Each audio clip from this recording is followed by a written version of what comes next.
शरद पूर्णिमा अश्विन मास की पूर्णिमा को कहा जाता है। पुराणों के अनुसार देवी लक्ष्मी इसी पूर्णिमा तिथि को समुद्र मंथन से उत्पन्न हुई थी। इसलिए शरद पूर्णिमा की रात का हिंदू धर्म में अपना विशेष महत्व है। इस रात में चंद्रमा अपनी 16 कलाओं से पूर्ण होकर आकाश से अमृत वर्षा करता है और वैभव की देवी लक्ष्मी अपने पति श्री हरि के साथ पृथ्वी लोक पर भ्रमण करने आती हैं। लक्ष्मी विष्णु के स्वागत में इस रात को कैसे पूजा करें और शरद पूर्णिमा की कथा जानें। पूर्णिमा के व्रत का सनातन धर्म में बहुत महत्व है। हर महीने में पड़ने वाली पूर्णिमा तिथि पर व्रत करने से भगवान विष्णु और मां लक्ष्मी की विशेष कृपा प्राप्त होती है। मां लक्ष्मी और श्री हरि की इस कृपा को प्राप्त करने के लिए एक साहूकार की दोनों बेटियां हर पूर्णिमा को व्रत किया करती थी। इन दोनों बेटियों में बड़ी बेटी पूर्णिमा का व्रत पूरे विधि विधान से और पूरा व्रत करती थी। वहीं छोटी बेटी व्रत तो करती थी, लेकिन नियमों को आडंबर मानकर उनको अनदेखा करती थी। विवाह योग्य होने पर साहूकार ने अपनी दोनों बेटियों का विवाह कर दिया। बड़ी बेटी के घर समय पर स्वस्थ संतान का जन्म हुआ।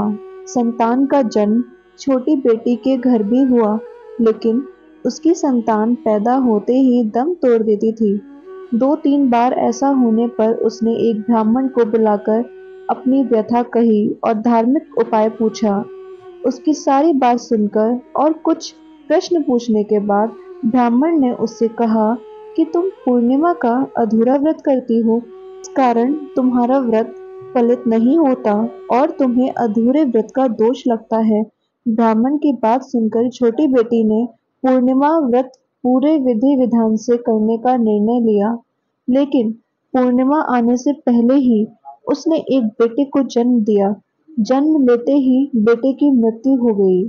इस पर उसने अपने बेटे के शव को एक पीढ़े पर रख दिया और ऊपर से एक कपड़ा इस तरह ढक दिया कि किसी को पता न चले। फिर उसने अपनी बड़ी बहन को बुलाया और बैठने के लिए वही पीढ़ा दे दिया।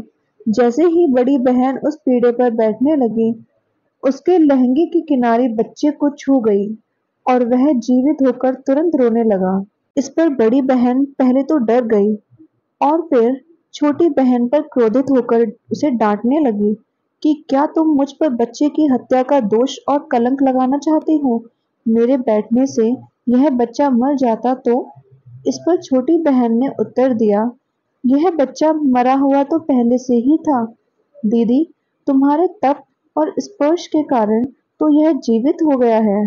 पूर्णिमा के दिन जो तुम व्रत और तप करती हो, उसके कारण तुम दिव्य तेज से परिपूर्ण और पवित्र हो गई हो। अब मैं भी तुम्हारी ही तरह व्रत और पूजन करूंगी। इसके बाद उसने पूर्णिमा व्रत विधि पूर्वक किया और इस व्रत के महत्व और फल का पूरे नगर में प्रचार किया। जिस प्रकार मां लक्ष्मी और श्री हरि ने साहूकार की बड़ी बेटी की कामना पूर्ण कर सौभाग्य प्रदान किया, वैसे ही हम पर भी कृपा करें।